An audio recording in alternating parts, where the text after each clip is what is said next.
Friend সুতোপাঁচ ব্লকে সবাইকেই স্বাগত। তো আশা করি তোমরা সবাই ভালো আছো, আমিও খুব ভালো আছি। তো এই যে দেখো সকালে গেছে, সকালবেলা কুচুমার স্কুলে গেছিলাম, একটু দরকার ছিল ওই জন্য কুচুমার স্কুলে গেছিলাম। যাই হোক দেখো সেখান থেকে এসে চাটা খেয়ে সেরেছি, তারপরে জল এসেছিলো, জল ধরে নিয়েছি।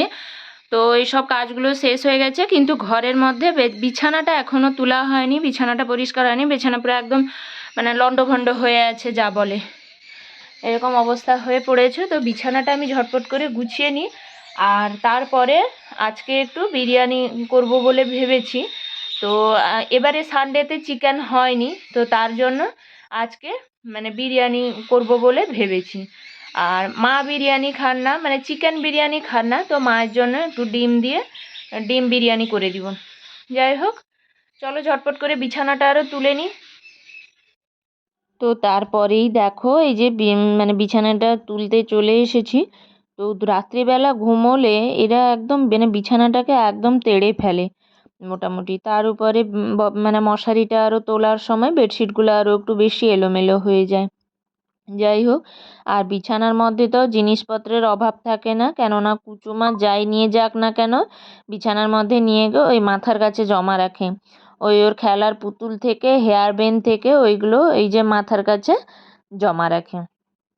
তো যাই হোক আমি ঝটপট করে বিছানাগুলো তুলে নিচ্ছি। বিছানাটা আজকে তুলতে এমনিতেই একটু দেরি হয়ে গেছে, মানে যেহেতু সকালে বললাম তোমাদের যে কুচুমার স্কুলে গেছিলাম, সেখান থেকে ফিরে এসে যে যা কাজগুলো সব শেষ করে তারপরে আমি বেডশিট মানে বিছানাটা তুলতে এসেছি। তো দেখো তাড়াতাড়ি করে বিছানা আরও তুলে নিয়ে এই যে বিছানা আরও গুছিয়ে নিয়েছি। বিছানা গুছিয়ে নেওয়ার পর এই যে দেখো ফাইনালি কেমন লাগছে। আর এই যে দেখো ড্রেসিং টেবিলটা আরও গোছানো হয়নি, ড্রেসিং টেবিলটা আরও তেমনি মানে পড়ে আছে, গুছানো হয়নি, ওগুলো পরে গোছাবো। তো তার মধ্যেই বাইর থেকে একজন ডাকলেন দাদু। তো বাইর থেকে ডেকে এই যে ওর বাগানের শো হয়েছিল, মানে এগুলো কি নাম বলে, আমরা বলি রাঙা আলু। তো ওইগুলো তরকারি হবে বলে দিয়ে গেছে। তো যাই হোক এরপর বিরিয়ানি করব বলে আমি দেখো প্রেসারের মধ্যে আলু বসিয়ে দিয়েছি। আর সবার জন্যে ডিম দেব না, তো মায়ের জন্য ডিম আর বাকি সবার আলু বসিয়ে নিয়েছি। আর ওখানে এই যে মশলাগুলো ভাজতে বসিয়ে নিয়েছি। আর ওপাশে লেগ পিসগুলো যেগুলো আছে ওগুলো হলো বিরিয়ানিতে পড়বে। আর এপাশে যে কুচো মাংসগুলো দেখলে ওগুলো ঝোল হবে। তো মা এখানে বসে পেঁয়াজ রসুন আদা এগুলো কেটে দিচ্ছেন। আর আমি এখানে এই যে দেখো ভাত বসিয়ে দিয়েছিলাম, ভাত বসিয়ে দিয়ে ভাত ফুটে গেছে। তো এবার গড়িয়ে দিব আমি। তো ভাতটা গড়িয়ে দেওয়ার পর ওই হাঁড়ির মধ্যে থেকেই ভাতটা নেড়ে ঝেড়ে একটু ঠান্ডা করে নিচ্ছি। আর হাঁড়ি থেকে বাইরে বের করিনি, তারপরে মানে যখন চিকেনটা হবে তারপরে আলু টালুগুলো ভেজে যখন করব তখন ভাতটা ঠান্ডা হয়ে যাবে। আর এখানে আলুটাও সেদ্ধ হয়ে গেছে, আমি বের করে এনেছি, বের করে এনে হালকা তেলে নুন হলুদ হালকা করে দিয়ে আলুগুলোকে সব ভেজে নিচ্ছি, আলু আর ডিমটাকে ভেজে নিচ্ছি।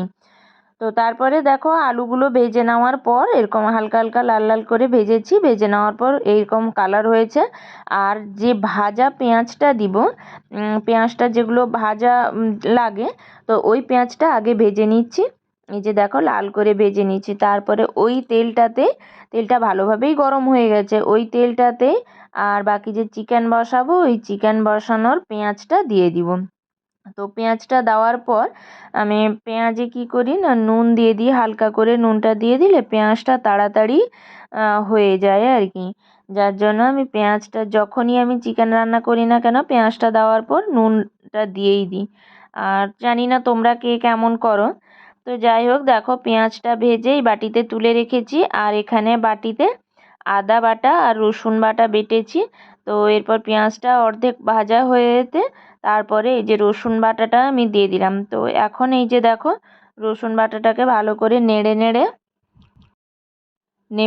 নেব। তারপরে রসুনটা যখন হালকা মানে হয়ে আসবে তখন আমি তাতে দিব টমেটো আর আদা বাটা দিয়ে দেব। তো টমেটোটা কুচোনো ছিল না, তো টমেটোটা ওখানে আমার কাছেই বঁটি ছিল, তো বঁটি নিয়ে তারপরে আমি টমেটোটা ওখানে কেটে নিচ্ছিলাম, কিন্তু তার আগে আদা বাটাটা দিয়ে নিচ্ছিলাম। তো আদা বাটা আর রসুন বাটা পেঁয়াজ এগুলো তো দেওয়া হয়ে গেল দেখলে। তো এরপর দেব টমেটোটা।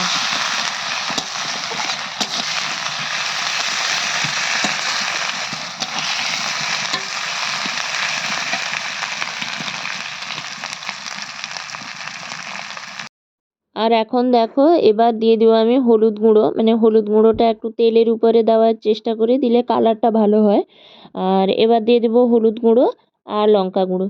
যাই হোক, এর মধ্যেই চিকেন এখনও কড়াতে উঠেনি, তবে কুচুমা দুবার মতো বাটি নিয়ে চলে এসছে, যে কষা চিকেন খাবে বলে কুচুমা বাটি নিয়ে চলে এসছে দুবার। তো ওকে দিতে পারিনি এখনও যেহেতু তৈরি হয়নি চিকেনটা, ওই জন্য দিতে পারিনি। তো এরপরে দেখো মশলা নেড়ে নেড়ে লঙ্কা গুঁড়ো দিয়ে তারপরে জল দিয়ে মশলাকে কষে তার উপরে দেখো চিকেন তুলে দিয়েছি। একসাথেই সমস্ত চিকেনগুলো কষে নিব। আর ওই যে কুচনো মাংসটা ছিল যেটা, তো সেটা ছিল দেশি চিকেন, তো প্রচুর পরিমাণে তেল বেরিয়েছে চিকেন থেকে। তো ওই জন্যে আমি মশলাতে আর বেশি তেল না দিয়ে কম দিয়েছিলাম। তো যাই হোক, দেখো এবার যে হাঁড়িতে ভাতগুলো ছিল ওই ভাতগুলো বাটিতে কিছুটা আমি আলাদা করে নিলাম, আর কিছুটা হাঁড়ির মধ্যেই থাকলো। তো একটা লেয়ারে প্রথমে অল্প ভাতটা হাঁড়ি থেকে বের করে রেখে তারপরে আমি তার মধ্যে কী কী মশলা অ্যাড করছি দেখে নাও। এই যে দেখো হাঁড়ি থেকে বাটিতে ভাতগুলো বেড়ে নিলাম। এরপরে আর মানে যে ভাতগুলো মানে হয়েছিল, মানে গোল গোল হয়েছিল, গোল পাকিয়েছিল, তো ওই ভাতগুলো হাত দিয়ে ভালো করে খুলে নিলাম যাতে ভাতটা ঝরঝরে হয়ে যায়, তাই মানে সেই জন্যেই আর কি, যাতে ঝরঝরে হয়ে যায়। তো আলুগুলো যে বাটিতে ভেজে রেখেছিলাম ওই আলুগুলো ভাতের মধ্যে এক এক করে সাজিয়ে নিলাম। তো এই যে দেখো এক এক করে সাজিয়ে নিয়েছিলাম, অবশ্য সমস্ত আলু দেব না, তো যতজন খেতে ততজন হিসেবে দেব, আর বাকিটা রাত্রেও কিছুটা আলু থাকবে, তো ওই জন্যেই বেশি করে করে নিয়েছিলাম। তারপরে ঝোলে কিছুটা আলু পড়বে, তো ওই জন্যে কিছুটা মানে বেশি করে করে নিয়েছিলাম আলুটা সেদ্ধ। তারপরে যে পেঁয়াজগুলো একদম বাদামি রঙ করে মানে লাল করে ভেজে রেখেছিলাম, ওই পেঁয়াজের ওই ভাজা পেঁয়াজগুলো চারিদিকে ছড়িয়ে দিব, ভাজা পেঁয়াজগুলো মানে যতটা সম্ভব হচ্ছে ততটা ছড়িয়ে দেব। আর ছড়িয়ে দেওয়ার পর ওই যে তেল হাতটা ছিল, তো ওইটা আমি মানে ভাতগুলোর মধ্যেই হাতটা মুছে মানে মাখিয়ে নিলাম যাতে তেলগুলো বাইরে নষ্ট না হয়। তো ওগুলো দিয়ে তারপরে ওর মধ্যে আমি ওই যে বিরিয়ানির মশলা যেটা আগের থেকে ওই মানে লবঙ্গ, এলাচ, তারপরে মিষ্টি কাঠ, জয়িত্রী, জায়ফল এই সবগুলো যে গুঁড়োগুলো করে রেখেছিলাম, তো ওই গুঁড়োগুলো এখন ভাতের মধ্যে চারদিকে ছড়িয়ে দিব। আর কিছুটা রাখবো, সবটা নয়, যতটা করেছি কিছুটা মাঝে মাঝে অংশে দেবো, তারপরে কিছুটা উপরে দিয়ে দেবো। তো এখন মাঝখানে আমি একটু এই যে দেখো কেওড়ার জল হালকা একটু দিয়ে দিয়েছি, আর গোলাপ জলটা দিইনি, গোলাপ জলটা যখন উপরের ভাতে দেবো তখন গোলাপ জলটা দেবো। তো কেওড়ার জলটা হালকা অল্প করে দিয়ে নিয়েছি।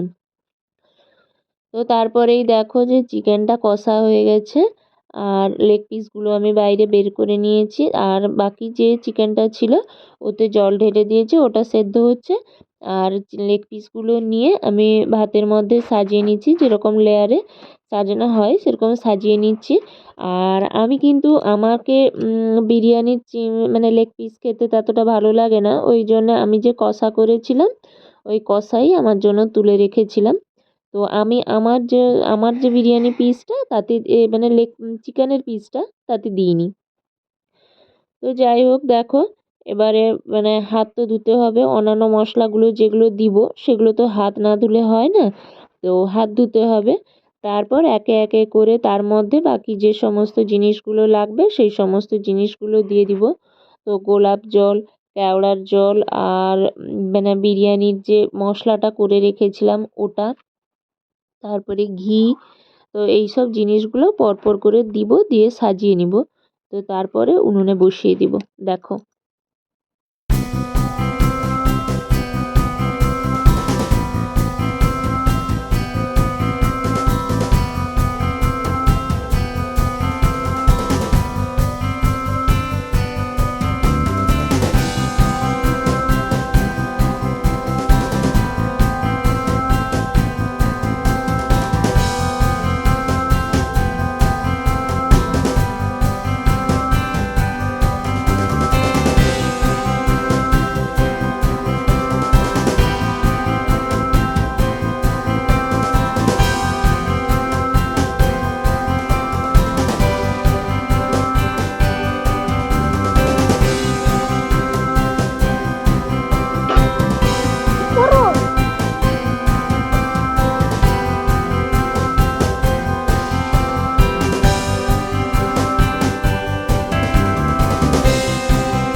মোটামুটি কমপ্লিট এখন। এবার দেখো সবাই খেতে বসেছে। তো কুচুমা, সাথী আর বউ, এই সরি পিসিমণি, ওরা সদরে খেতে বসছে না, সদরটাতে ফাঁকা হয়, খেতেও ভালো হয়, এই জন্য সদরে খেতে বসছে। যাই হোক, আমরা এখন খাচ্ছিলাম না, আমরা একটু পরে খাবো বলে খেয়েছিলাম না। তোমাদের দাদাভাই তখনও এসেছিলেন না। তো রান্নাবান্না হয়ে খাওয়া দাওয়া হয়ে গেছে। তারপরে দেখো বিকেলে একটু কুচুমাকে নিয়ে ড্রয়িং করাচ্ছিলাম বসে।